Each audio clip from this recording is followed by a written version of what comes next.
Hi there, welcome back to my channel.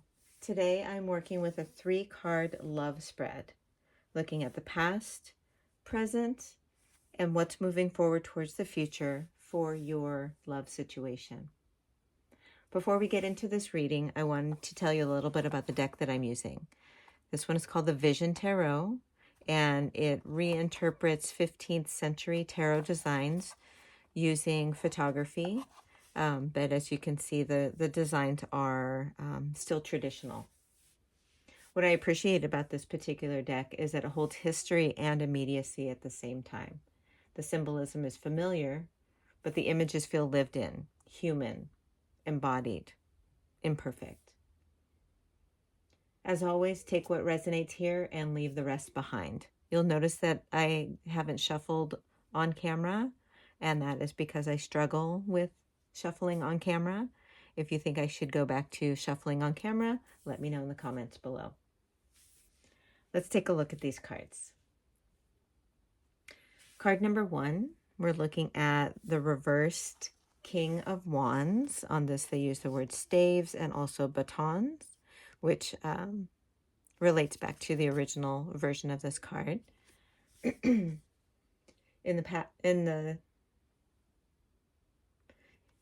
In a love context, this points to a history where power and desire were present, but not always cleanly expressed. The King of Wands upright is a confident, directive, visionary individual. Reverse, that energy turns inward, even sideways. It can show up as inconsistency, dominance without follow-through, or passion that isn't grounded in any accountability.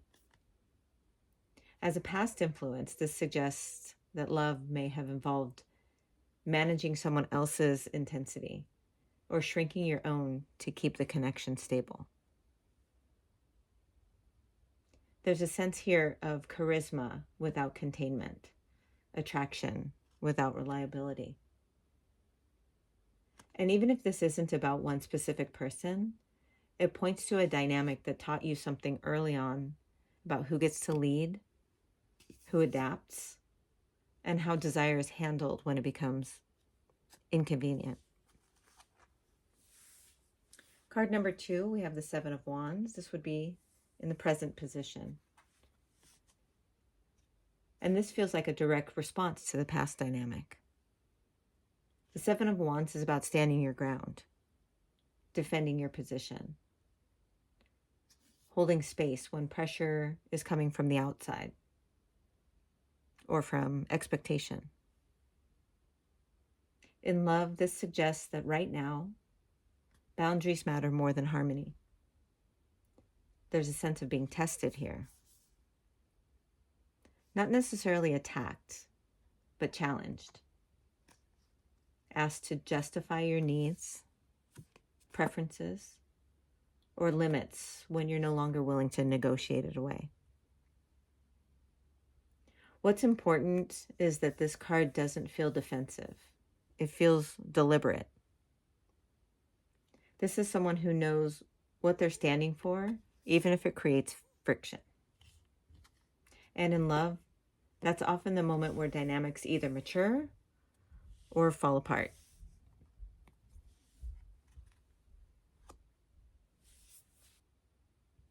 For card number 3, we have the reversed Hanged Man. And this is in the position of telling us what's moving forward for you. Upright, the Hanged Man asks for surrender, patience, and a willingness to see things differently. In the reverse position, there's resistance to staying suspended, a desire to come down, to move, to decide. In terms of what's moving forward in love, this suggests that prolonged waiting or self-sacrifice is no longer sustainable. There's a limit being reached here around how long you're willing to hold space without clarity, reciprocity, or movement. This doesn't feel impulsive. It feels overdue. The future here asks whether staying still has actually been wisdom or avoidance.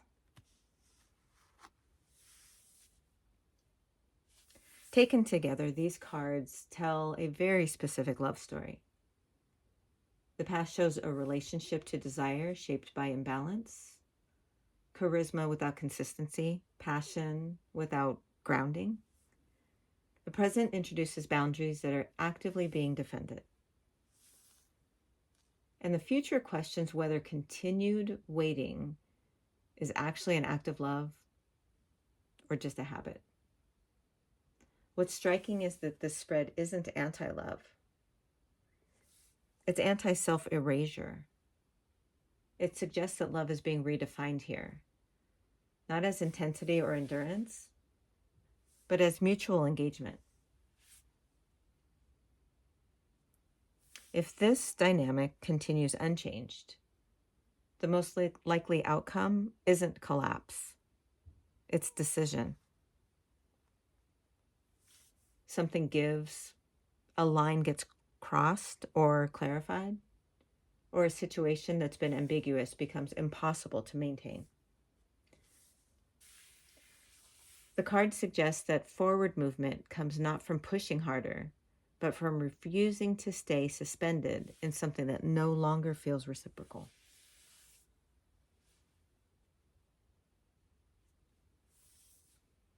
You don't have to take on all of this. Notice what resonates and what didn't, especially if something here challenged you to think about love, patience, or power. That's often where the real shift begins. I'll leave it here. Thank you for watching.